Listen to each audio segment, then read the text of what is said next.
Welcome to the 2019 Baldies Awards. These are the deliberation videos. Let's see if I can say that. It's tough. We intend these things to be watched sort of after you watch the Baldies ceremony. So if you haven't seen that yet, maybe go check it out and then come back if you have questions or want to see the whole process. Maybe wonder why we voted a certain way. This is where you'll get all that information. Also, we're going to spoil every single bit of everything on this list. So if you haven't seen it all, don't watch this. If you haven't seen every piece of television and film that came out this year, you probably shouldn't watch. That's not true because this is actually not intended to be a comprehensive list of everything that came out this year. It's actually just everything that we saw, either one of us saw, that came out somewhere between January 1st and December 31st, 2019. So if you're wondering, oh, why didn't X get included? It's probably because we didn't see it or it didn't come out this year. Mm-hmm. So yeah, I think without further ado, let's check out the Baldies. Hey everybody, welcome to another Bald Move Deliberation. This one is a short and sweet category, worst disappointment. Unfortunately, there was a lot of disappointments this year. Mm-hmm. We came up with a list of 10, so worst disappointment is not the worst movie we've seen. It's just one that we had high expectations for that did not meet. Okay, so like I think there's probably a lot worse films we could isolate, but I mean, Adam Sandler released something this year, right? Huh?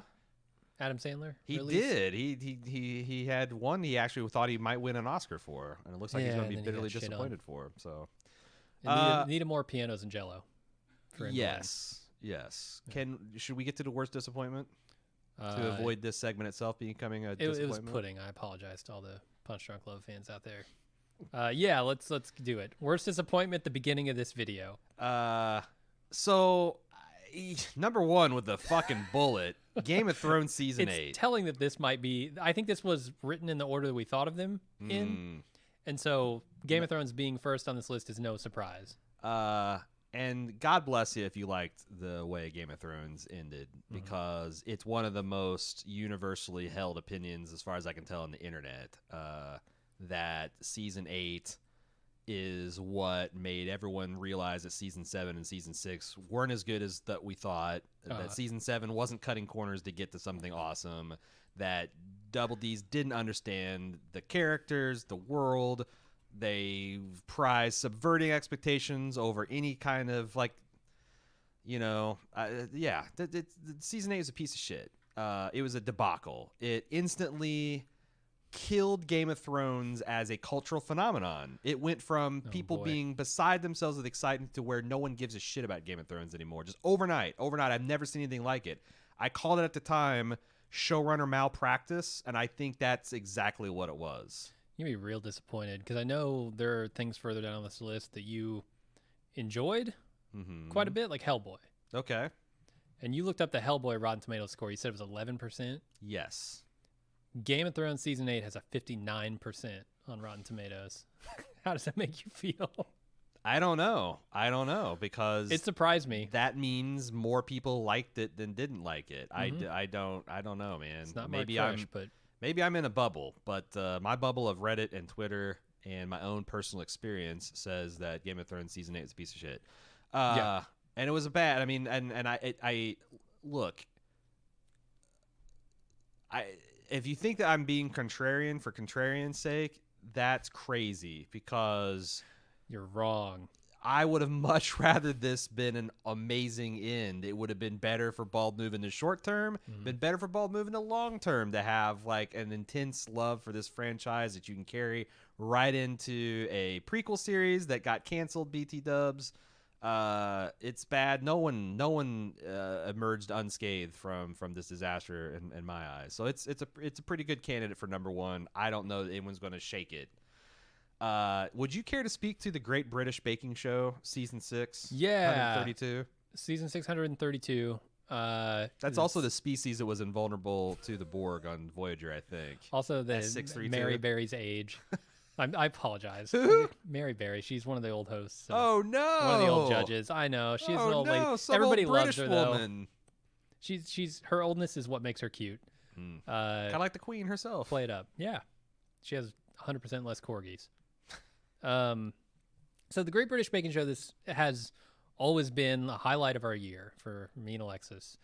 and we look forward to it, including the Christmas stuff, because it's just like this really wholesome, fun, like lighthearted competition. It doesn't feel like a competition when you're watching it, even though they're judging people's things and sending people home, doing the Survivor shit, right? Everybody kind of feels like they're in it together. And this year was the first year where I felt like nobody on the British baking show could fucking bake.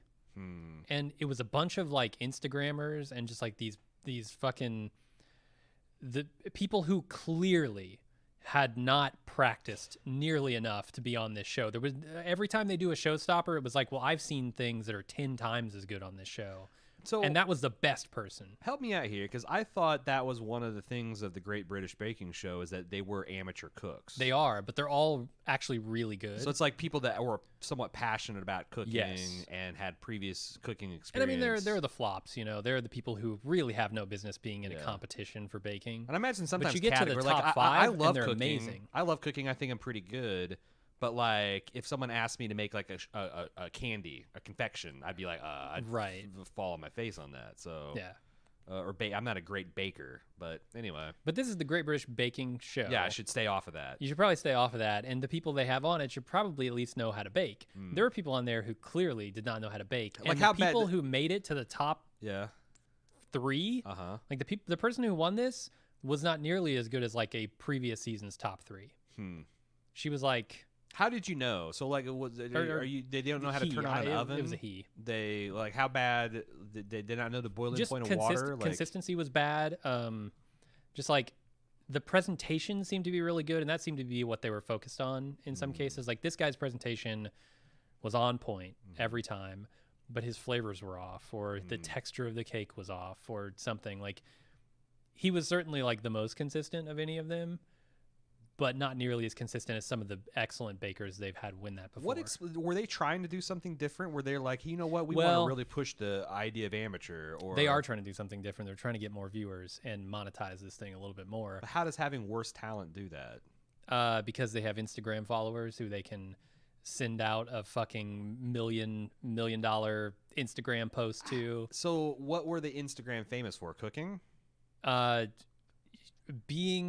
Yes, some of them were cooking. I can see if some you're of them baking were like cakes, making like, dishes. I'm sure like amazing looking cakes can taste like horse shit. Yeah. Okay, but like, yeah, where there's all just a bunch of cake makers, they're just slapping fondue over everything. As best I could tell, like there were a couple who seemed to be like actually passionate about cooking, and then there were several who were just in it because they were famous on Instagram for cooking, though. For like their visuals. I mean, that's what Instagram is. Like, okay, they can make a thing look good. Okay. But does it taste good? Is it pleasurable to eat? Like, that's something that the British Baking Show used to prize. Yeah. This season, not so much. And the telling thing is they got taken over 2 years ago by one of the BBC stations bought them. Oh, no. Away from, like, the public channel that used to have them. Oh, really? Yeah. And so they went ahead and started trying to do things like, instead of having to construct a cake that looks really good and tastes really good and holds together on its own, we want you to make a fucking carousel. What are those things that hang over babies' cribs? Oh, yeah. Mobiles? Yeah, we want you to make a mobile with cookies on it or cakes on it. And like these just flashier things that aren't maybe as like inherent to the skills of baking. An internal combustion machine out of flour. Yeah, essentially, like stuff that isn't really baking. Like it's just stunts. Yeah, it's stunt projects, and I don't know. Ever since they did that, I'm starting to like it a little bit less.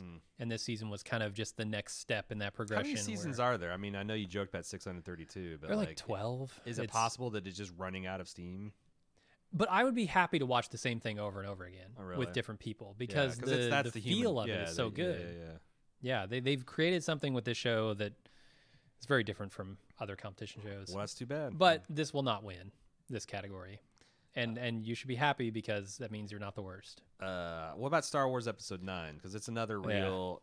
So honestly, I was thinking about this before we started recording, and I'm like, on the one hand, Game of Thrones is a giant piece of shit. But on the other hand, I only got into Game of Thrones like the last 8 years, and it was a wild ride. I enjoyed it. It unlocked a lot of really positive, fun experiences. Star Wars and I have been rocky for about 20 years. Ever since ever since Han shot first, I started thinking, but then the prequels kind of cemented the futility of being a passionate Star Wars fan, made me feel stupid, made me feel dumb for liking it as much as I did. And then they won me back with The Force Awakens. I thought that was a real shot of nostalgia. I liked Rogue One. I know you didn't. I think we both liked Solo. We both really didn't like The Last Jedi. And you more strongly than me, certainly. And this thing came in, and it just like I don't know what to say. Like the only thing I can say is that it seemed to both displease the Force Awakens fans, even though it was a violent jerk back of the wheel back to that direction, and it bitterly disappointed the Last Jedi fans. And it's a Star Wars for nobody. And it was completely overshadowed by the love fest that was The Mandalorian and Baby Yoda. So it's like, goddamn, Star Wars is. I mean, we're less than a month out of the release, and no one's talking about it. Yeah, everyone's talking about it in terms of it being shitty. So. Right, and there are things going in its favor and things working against it here. I think, as far as winning this category, having the dishonor of winning this category, I feel like its legacy is holding it back, whereas Game of Thrones is doing the exact opposite. Its legacy of excellent quality is sort of propelling it forward in this category. But Star Wars, like, also, I don't know. It's tough because I'm like you. I was disappointed by Star Wars years ago. Can this possibly disappoint me any more than I was disappointed by Attack of the Clones? No, of course not. Yeah, and it's like I said, I don't remember not liking Star Wars. But it should be. It should be the movie event of this decade, easily. And it was perfectly positioned to be last that decade way. As like, this is the event. This is the thing that everyone is going to love and rally behind. Yeah, like you think Avengers is impressive, capping that off. Like we've got a what do you call it in a series of 9 movies? Sexology or something, novology. I don't know. Novology. We get this epic novology that's taken 40 some years to deploy. Right. This is the piece de resistance on the top of it. It's a cross-generational attraction to it. It's like, yeah, to fuck it up this bad is pretty incredible. It's pretty incredible. And it was, in my opinion, an unforced error. Disney wanted to just do these things very quickly. They wanted to give them all to different writers and different people to execute on them. And the same thing we bitch about DC doing to their storied franchises. Like, we got to catch up to Marvel. Disney's trying to catch up to itself and just, I don't know. They really ran the franchise into the ground, in my opinion. How about Glass? Glass is interesting because I really like Unbreakable. I think M. Night Shyamalan has made a lot of good films. I think Unbreakable is my personal favorite of his good ones. Wow. And I saw Split a couple months before I saw Glass because I was like, sure, why not? And everybody said McAvoy was amazing in it. And I thought it was incredible too. Yeah. So I was at a fever pitch to see like this Glass thing, like bringing it all back together. And it had a great cast. I thought the premise was good. I don't know what went wrong with this film, other than one of my big theories is M. Night cannot film action to save his fucking life. Like the second he gets out of like quiet, interesting, twisty character piece, I just, for example, I've been talking on lunch how I've been watching Avatar: The Last Airbender. I finished the first season of that, which is the Water Tribe season, and that's the entirety of the story for the last Avatar movie.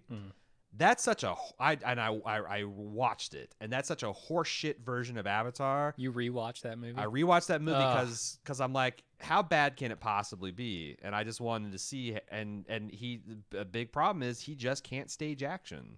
It's always the most boring, dumb, and like expensive but cheap looking. And I think that like you know, if you're gonna have James McAvoy run around on all fours like a wolf, that should not inspire people laughing in the theater. And if you can't do it right or with CGI or practically, you just shouldn't do it. Fortunately, he needed to have, and I feel like this whole movie was gearing up to needing a big like final action scene. He couldn't do it. They tried it. Yeah. Yeah. Well, I mean, but it was like, oh, we're gonna sideline Bruce Willis here, and like. Well, I mean, the thing that they were promising or teasing was like this big battle on this tower downtown, and I'm like, oh, this is going to be interesting, and they just scale it down and make it like, you know, again another twist. In favor of like setting up a larger universe that no one's going to care about. After this. You got to nail this for people to care about that. Yeah.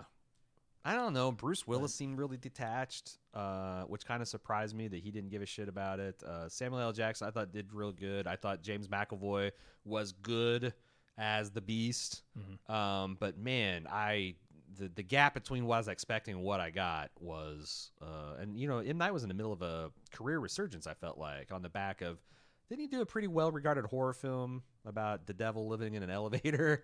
I saw that, yeah. He did a couple things where they were no longer hyping him as from the mind of the Sixth Sense, right, and the 17 other films he's done since that sucked. And he started to get just called Devil, maybe. It might be. Yeah. And it was pretty good. I didn't hate that movie. Yeah. But you know what I'm saying? Like I feel like this just stopped his resurgence. Right. He's back to like no one's going to give him another $100 million to make a movie. So that was about disappointing. And here's one I'm really conflicted on. Number 5, Hellboy. Mm-hmm. I really like this Hellboy. I think David Harbour is a really good Hellboy. Yeah, I agree. But I know you hated it. I know Cecily hated it. It's boasting now a 17% on Rotten Tomato. Wait, is that after your review? Yeah, I think I voted early, voted often. Okay. I don't know why people didn't like this. I think if I'm trying to be charitable, I think it was a mistake to cover David Harbour in as much shit as they did. Like, I don't think Ron Perlman had nearly as much prosthetic on his face. Like, they just went crazy making him look like a wolf, like a beast man. Yeah. And it was kind of cool, but I felt like because, like, honestly, Sheriff Hopper on Stranger Things is already 90% of the way to the feel you want from a Hellboy. The emotional, like, you know, just like he's just over everyone's bullshit. And he's this big, tough, physically intimidating. Like, he might try to talk things out, a dialogue tree or two, but then he's going to start punching and shooting. Mm-hmm. And I don't know why it didn't work. I really don't. But I actually like this movie, and I'm the one out of, hey, if you're one of the ones that like season 8 of Game of Thrones or Star Wars Episode 9, I'm there with you spiritually, because I think we're brothers and sisters in the kind of percentage of the population loving and hating the stuff that we hate and love. So yeah, it's unfortunate. I remember. And I don't remember much about this movie. Yeah, I just remember it's got that certain brand of humor that just does not click with me, that I really find grating. Like in Thor Ragnarok, I thought it was the same. Jeff Goldblum being the exception, but like, yeah, this movie, I don't remember exactly why I hated it so much. It just did nothing for me. A lot like Glass. I don't remember those movies. I try and not care to remember those movies, but I remember not liking it. At 6, Disney's live-action movies, with the exception of Aladdin. I don't even know. What were the live-action? So we had Lion King. I know we had Dumbo. All right. I mean, if you go back at all the live-action movies, if you look at Beauty and the Beast, if you look at all the others, 101 Dalmatians, they make so much money for such a small investment in care to make them. People are talking about Mulan. I don't give a fuck. I'm not gonna go see Mulan. I think Mulan looked really cool as a movie, but I will say, like, if you're biased against the Disney adaptations, live action adaptations, then yeah, it probably doesn't look as interesting. Or like, I've never seen Mulan. Well, so that's like the thing. The story of it sounds intriguing to me, like the girl who goes off to fight for her family. I've seen several of the live action adaptations, and without almost exception, I think everyone would be better off just getting the best version of the Blu-ray they can get and just watching it. You know, watching the originals. You might not be wrong. I think Aladdin was the one exception for me. Yeah, they updated Jasmine in an interesting way, but like, right. everything else is almost identical to the other movie. Yeah. To the animated one. Yeah.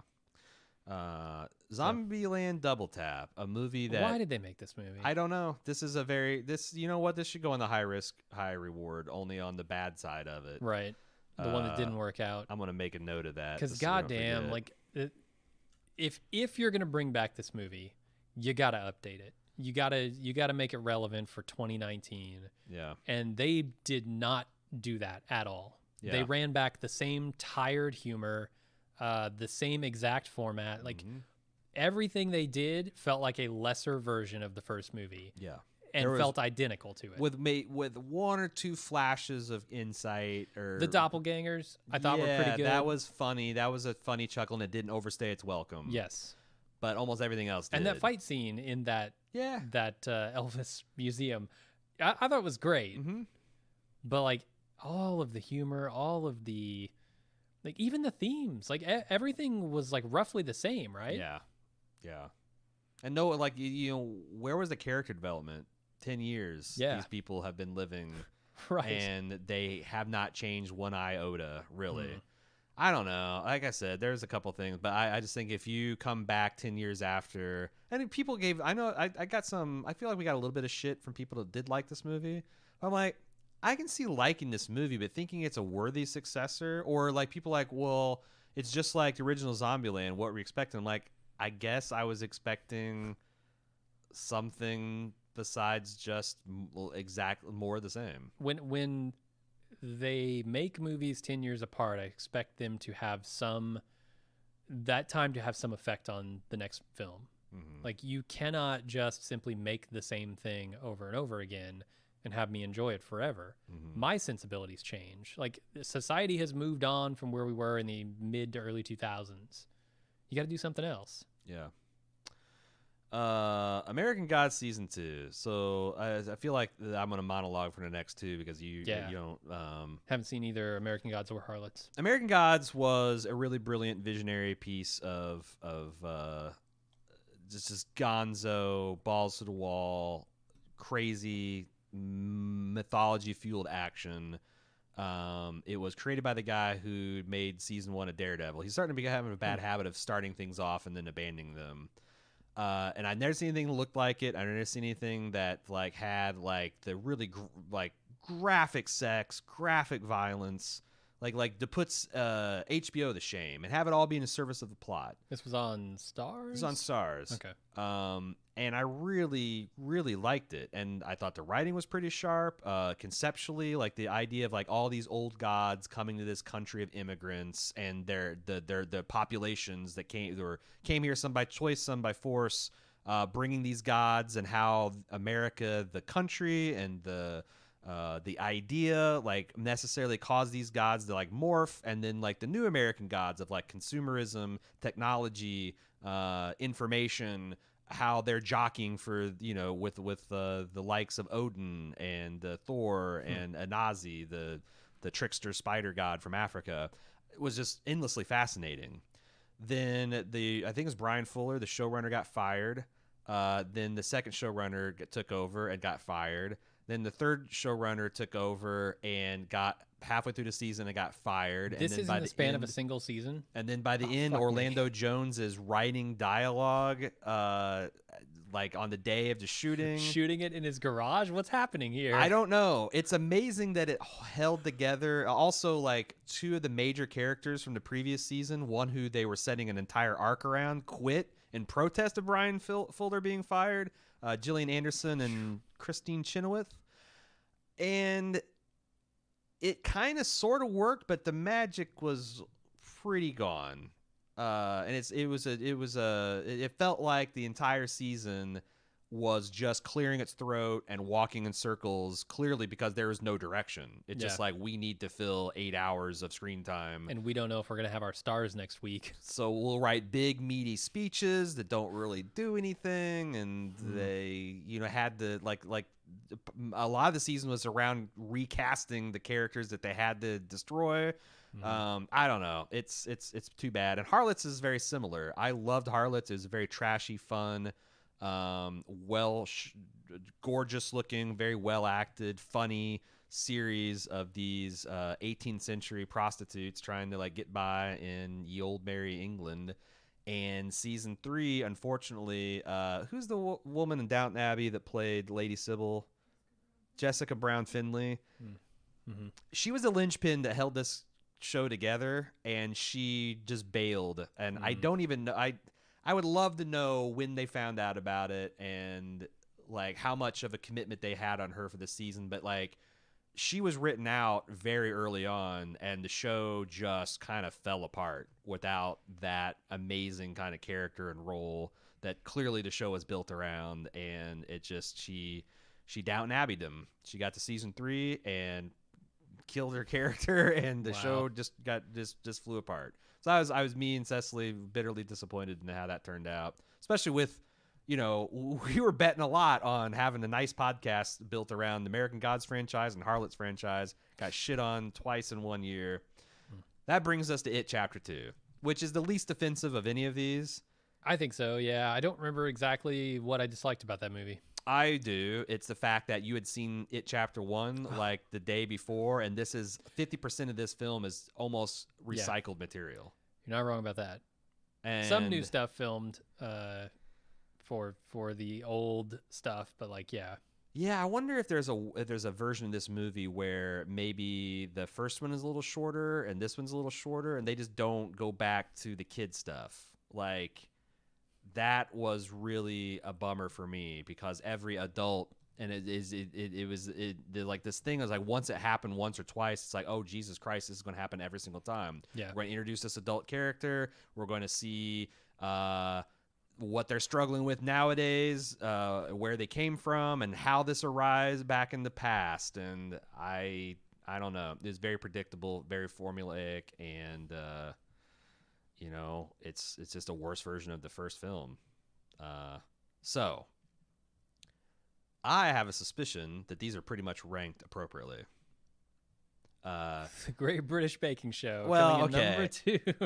But here's the thing. I honestly don't know that this is, depending on which side of the bed I get out of any particular day, which one of these, Game of Thrones or Star Wars Episode 9, I see as a bigger disappointment. For me, it's Game of Thrones. Yeah. The way that it retroactively made the other seasons worse, at least the last 2 seasons worse, that didn't happen for Star Wars. No, because I think retroactively it made episodes 7 through 8 worse. No, because I like I said, I'm still somebody who sees the Star Wars movies. I wouldn't have called myself a Star Wars fan after the prequels. You would admit to it? I mean, I would tell people, yeah, I'm a Star Wars fan, but with the caveat that when I say Star Wars, I'm talking about the original trilogy. Yeah, you're an OT purist. And so, like, going into these new movies, I had high hopes for The Force Awakens, and I mostly like The Force Awakens. I think it's fine. I haven't, like, gone and researched and read into all of its problems, because I know they're there. But yeah, once you start getting to Last Jedi and Rogue One and, like, this movie, which I think is a piece of garbage, I didn't have that fervor for it like I did for Game of Thrones, because Game of Thrones has been the highlight of our television year for the last 5 years, and every season kept getting better than the last until season 6, and then it was like, okay, well, that was actually still a really good season if you ignore a couple of things. 7 was the same way for me, and then 8 came along and just upended what I thought about the last few seasons, because I thought they were building something amazing. Yeah, like I never had that feeling with Star Wars. I didn't think they were building something amazing, because I was already disappointed. Yeah, and I was willing to give the Double D's a big, a lot of slack, because they didn't sign up to write original George Martin fan fiction. George Martin, I think, let everybody down by just refusing to write more fucking material.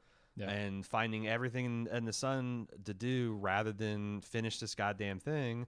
But honestly, you get up any random 10 Game of Thrones fans that are fairly high invested in the fan community. You know, you pick out the top contributors to r/A Song of Ice and Fire. You get a couple random YouTubers, a couple random podcasters.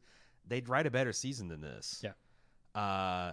This season, the only thing they cared about is making sure they picked an ending that people did not see coming. Mm-hmm. And unfortunately, they picked an ending that made zero sense. It betrayed a lot of character arcs. Yes. And and everything that has come out since then, every single time the Double D's open their mouth, it just makes me angrier because I don't know, man. I don't know. I don't know what creators owe to fans.